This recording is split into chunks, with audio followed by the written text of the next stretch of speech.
shortly. As event number 2, it is the women's turn. As the men started this morning, 5 rounds for time, 100 double unders, 20 toes to bar, 10 front squats at 155 pounds. And Lucy, you've seen the men go 2 heats of women. Any changes to your steps of success? I think still relaxed through the double unders and toes to bar, but I think we're more likely to see a quick break on the toes to bar. But that strong squat pace stays really important. Your lane assignments for this 3rd heat. Couple of games vets in here, but it's no easy road to get to semifinals. And Connie Easby has had anything but that, but she is here in lane number 5, and more on her. Let's go down to Lauren Smith. So far, Connie Easby has made an incredible impression on debut, taking 11th in yesterday's run.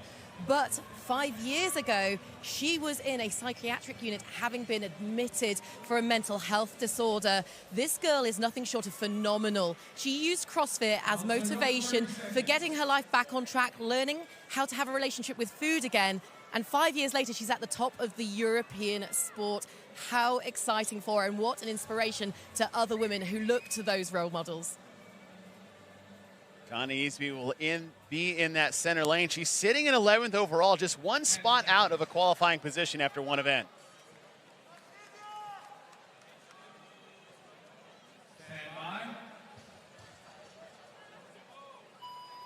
Heat 3 is underway. Win a CrossFit World Tour visiting CrossFit gyms around the globe. Create an account, scan the QR code, or visit hustleup-app.com to enter. Drawings will take place on June 20th, 2024, as we get into our first round of 100 toes to bar. Now, 5 total round of this, and we've seen a drastic difference between round 1 and round 2.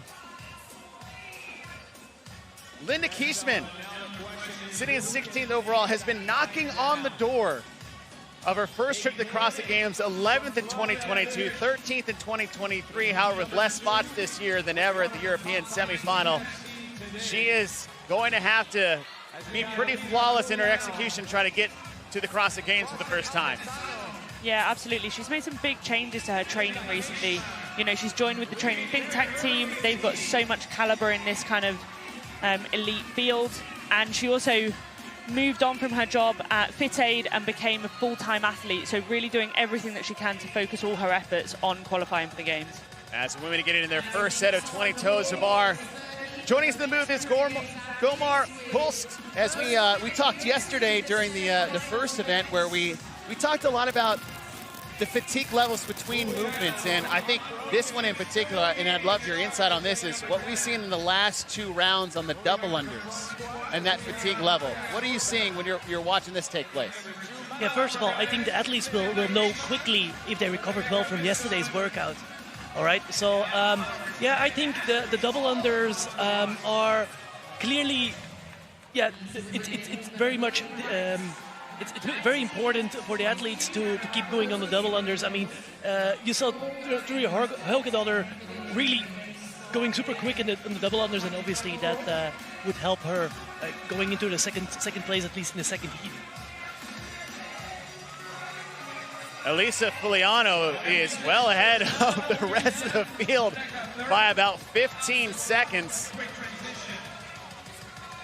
Elisa Filiano down in lane number 10. And for Elisa, right, and you talked about the speed that Turi was going, and Lucy and I were actually having a conversation of, you know, you see a lot of people trying to stay relaxed on the double unders, where Turi was doing quite the opposite, but it looked like that was more her cadence than anything. But as far as how to stay relaxed or push the pace, what would be your advice on that? It depends on the athlete. I mean, she was jumping only 2, 3, 4 centimeters above the ground, and she was very, very efficient in her movement. So if you're an athlete who is good at plyometrics, so really this quick ground to contact force, I think it's a better strategy for you as an athlete. But you also saw athletes who did well in the previous 2 events, heats. They were actually jumping a little bit higher, being a bit more relaxed. So it really depends on the athlete, and this is individually focused as a coach. And this is, I think, the beauty and the art of coaching, to understand your athlete and to know what is most efficient for your athlete. Alyssa Fuliano, bottom right side of your screen, your current leader, taking a break on that set of toes to bar. Been to the games twice in 22 and 23. See, in lane number 2, Andrea Solberg, who qualified for the online games in 2020, and usually known for her gymnastics, not so much her strengths, but she's been working on that a lot these last couple of years to try to get back to the CrossFit Games in person. Yeah, for sure. It's clearly been a big focus for Andrea recently. And like, you know, strength doesn't come quickly. It's been a long-term thing, a long-term game for working on that strength.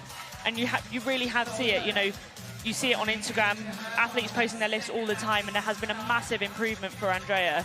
She also obviously did really well at Dubai. There was a similar kind of event in Dubai with the front squats and the volume of front squats. So it might actually work to her benefit that this isn't a 1 rep max strength event, but it is more of a kind of strength endurance event on the squats. Yeah, Andrea Solberg taking 7th in the event that you're talking about, 2nd overall at the Fitness Championship in Dubai.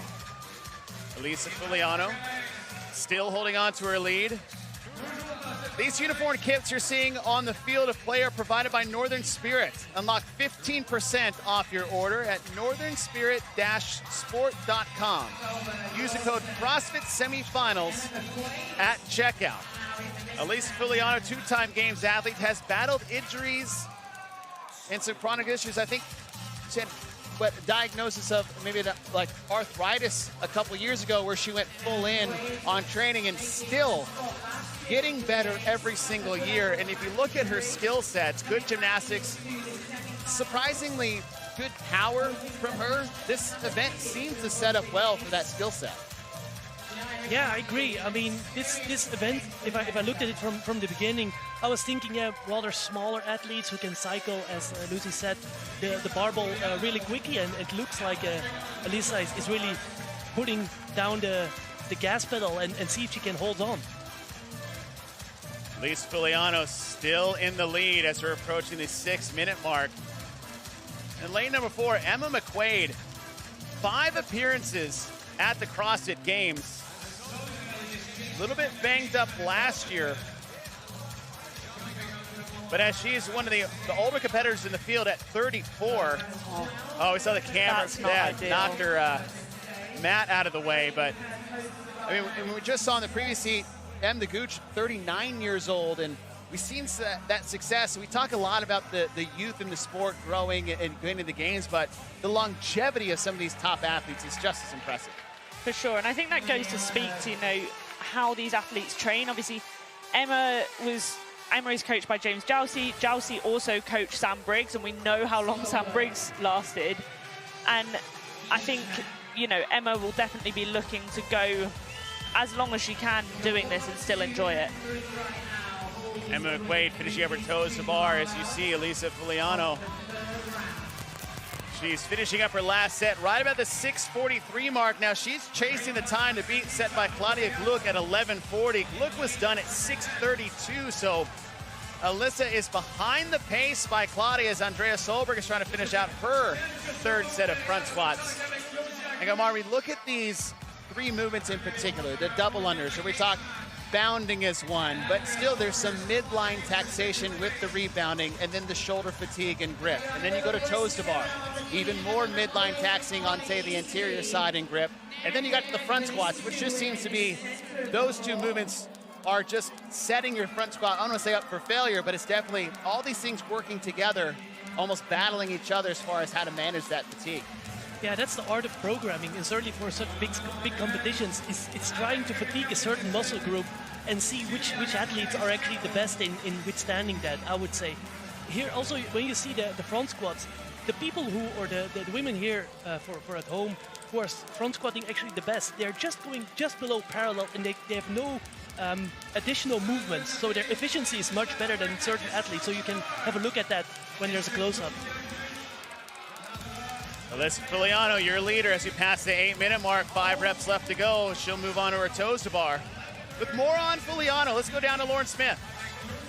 Another athlete with an incredible backstory. She was worried that she wouldn't even be able to continue in the sport 3 years ago because of her rheumatoid arthritis. Last year, she told me that was largely cured, and thanks to a good diet and nutrition and training in this sport. Now, she's a UX designer, and she's been pretty much full-time in that, taking time off for the last couple of years until last week, where she officially became a full-time athlete. It's really interesting, her approach to testing all of these workouts. She didn't want to get the fear, so she broke them up into EMOMs, which I don't think I'd heard before, but it's obviously working for lane number 10, Elisa Fuliano. Elisa Fuliano, 5 reps left to go.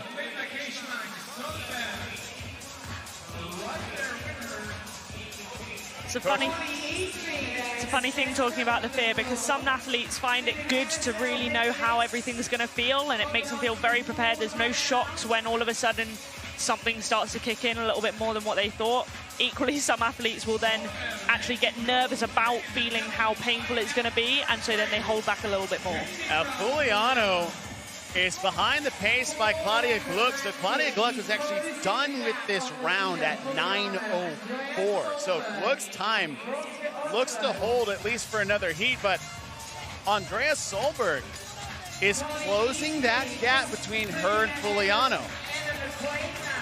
Fuliano getting back to the bar, bottom of your screen in lane number 10. Andrea Solberg at the top in lane number 2 in the white top, black pants. She'll roll her bar forward as 3 other women are trying to keep pace with your top 2 between Linda Kiesman, Emma McQuaid, and Connie Easby. Gomar, now this is the magic round. I put that in quotes, is where we've seen people absolutely drop off the pace. And we talked about the overall fatigue, your lungs almost playing with your head a bit. And what is that? What is that fatigue level that is manifesting here on the double unders? Yeah, it depends on the timing, right? So you have different energy systems that provide the muscles energy. And the first maybe 30 seconds of any workout, it's pure, we call this... My favorite part of the workout, by the way. Yeah, my favorite part. It's called pure alactic. So you have no byproducts building up, and you feel fine. You can produce a lot of power. But then after a couple minutes, 2-3 minutes, there's anaerobic systems. So without any oxygen, that are kicking in to provide the power to the athlete. And yeah, you feel this after 4 to 5 to 6 minutes, and that's exactly where we're at now. And then the fatigue will kick in. And you also, mentally, you still have quite some rounds to go. It's a very important factor here. Fuliano done with her 100 double unders. Just behind her, all the way over in lane number 2, here comes Andrea Solberg. Time to beat, bottom left corner of your screen, 11:40.59. That looks safe for now by Claudia Gluck in heat number 2. Fuliano sitting in 20th overall after the first event yesterday. Takes a look over her right shoulder to see if Andrea is still creeping. The answer is yes.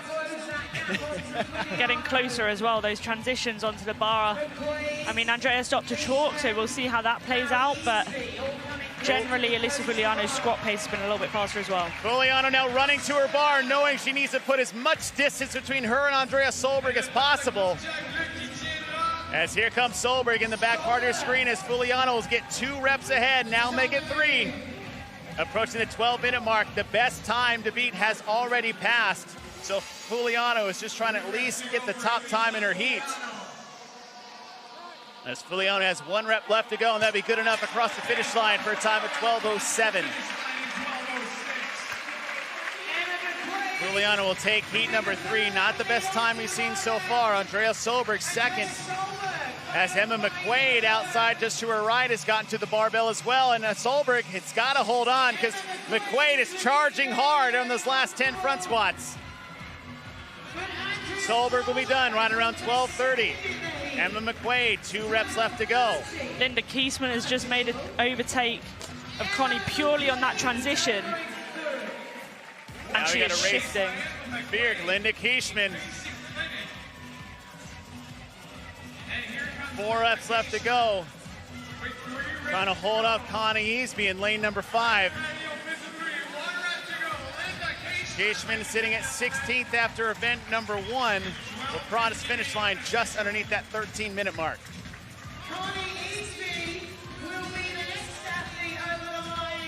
Easby will be done. Right at the 13:10 mark. Next athlete on the bar, Rebecca Vidison. Made the games last year. Had a big last day to be able to do that. Her last event was basically what secured her the spot. There was a good fantastic 5 finish athletes on that final event. That got her bid there. Finished at 25th last year at the CrossFit Games. Vidison currently sitting in 12th overall.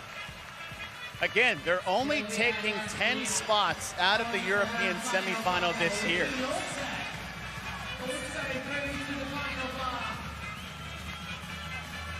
Lane number 7, Silvia Izquierdo. She'll be done with her final set of front squats at the 14-minute mark. 4 minutes until that 18-minute cap. Rikke Larsen. Rookie at the semifinals out of Denmark. Rikke Larsen is done. Manon Agane. Sitting in 18th overall. Bottom finished in this heat. Manon was 3rd coming out of quarterfinals in this European semifinal. Lisa Fuliano, 12:07. Andrea Solberg and Emma McQuaid will round out your top 3. So we had Alyssa Fuliano leading pretty much from start to finish. Nice and steady through those double unders, really good squat pace. She moves really well on those. But over in lane 9, Andrea Solberg catching steadily from start to finish. Round 4 was very tight getting onto that barbell, but then Alyssa Fuliano managed to pull away on that last round to secure the heat win, but not the fastest time so far. Lisa